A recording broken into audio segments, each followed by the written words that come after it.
After what happened during my first night in Treasure Island, I decided I wasn't dealing with this nightmare anymore. It just wasn't worth the anxiety. And I attempted to leave the group and report the findings to the police to hopefully shut this mess down. But Greg wasn't having any of it, and he brought up the fact that he was my only ticket off the island, and I should choose my next words very carefully. Not wanting to be abandoned, I just gave in and decided screw it, I might as well, I've nowhere else to go. Except to my grave. After all, we were surrounded by the ocean. I needed some rest before my next shift, in that place. I had a terrible nightmare that night. I dreamt that I was a young boy in Treasure Island. The suits were coming after me, and all of a sudden I fell into darkness. As I was falling, I heard someone say, "Dead virus, it follows me." I woke up in a sweaty mess that afternoon, but I attempted to reassure myself that it was just a dream. However, the true reality was yet to sink in. I had made it back to the office around 11:50 on the clock, so I took the time to check around to see if that Mickey costume was around. And it was. It was in the main stage, face down on the floor. That Donald Duck head was still facing the opposite direction, thankfully. But then the clock hit 12 AM, and I pondered to myself, what horrifying things am I facing tonight? I received a call, or recorded message, not from Greg, but from his secretary, Lisa. She informed me that Greg's message was, in her words, pretty stupid, and that the equipment will be shipped in by the next week. She also debunked some of his claims. That photonegative suit can see, but not well, and it relies on its hearing. Just perfect. She also mentioned the character that Oswald, about how he wasn't completed, but he wanders around like the photonegative Mickey does. But the whole shut off a camera trick should work on him too. However, his colours and textures were never completed, so he's a full black character, and he's hard to see in the cameras. And then it abruptly cuts, and I swore I could hear her screaming in the background. I was understandably concerned, because it confirmed my previous suspicions that there was more than one suit wandering around, and that Lisa wasn't safe. My anxiety and paranoia shot up as a result, but I was more alarmed that that banging noise from the previous night came from the roof. Could the suits even get up there in the first place? Anyways, there was no time to be questioning things. It was time to survive against these characters. Luckily, nothing uneventful happened until 1 AM. I was scouting throughout the cameras, and saw Mickey standing in the hallway, facing away from the camera. I heard him laugh. It sounded terrifying, unlike the character he's supposed to be based on.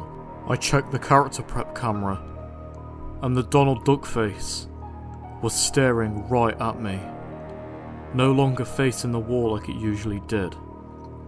I felt a cold shiver go down my spine as I saw it stare at me with malice staining its face.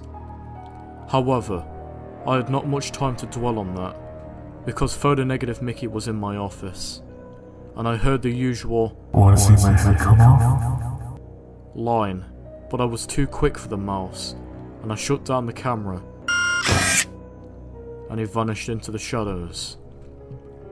After the ordeal, I saw it, Oswald. He was standing in the staff area. I could only tell it was him because of his iconic long bunny ears. He was completely black, and he was missing both of his arms. Lisa did mention that he was unfinished. As soon as I caught sight of him, he disappeared. Just then, I heard an ear-splitting quacking noise. Shaking off the feeling of surprise, I put my camera down, and the Donald Duck head was on my table, quacking up a storm. In desperation to save my eardrums and possibly my life, I closed the camera and it went to its usual spot facing the wall. How that thing can move without a body, I will never know. 3 AM passed and the suits were being docile. I had only one encounter with photonegative Mickey during this time. He said, and I shut the camera down, and he vanished into darkness.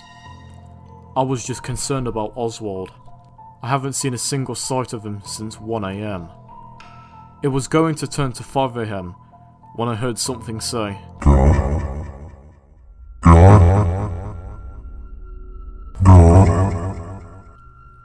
That had to be Oswald. That didn't sound like Mickey. And it wasn't quacking, so Donald was out of the equation. In panic, I scanned my office, and surely enough, he was right there in the corner, camouflaging into the darkness. I had no time to shut off my camera. I had no idea how long he was there. Taking my chances, I hid onto the desk, and hoped that he didn't see me. To my relief, he must have not seen me. I peeked over my desk, and he was gone. I tried to get my bearings again, when I heard that massive bang noise again. But this time, accompanied by a completely different voice. It said,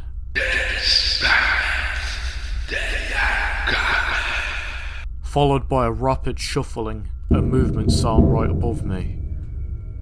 There were 4 of them. Photonegative Mickey appeared yet again in my office, and I shut off the camera. But when I put my camera down, I saw a sight that burned itself into my mind forever. On my desk was a Mickey costume, not a photonegative one, but a normal coloured one.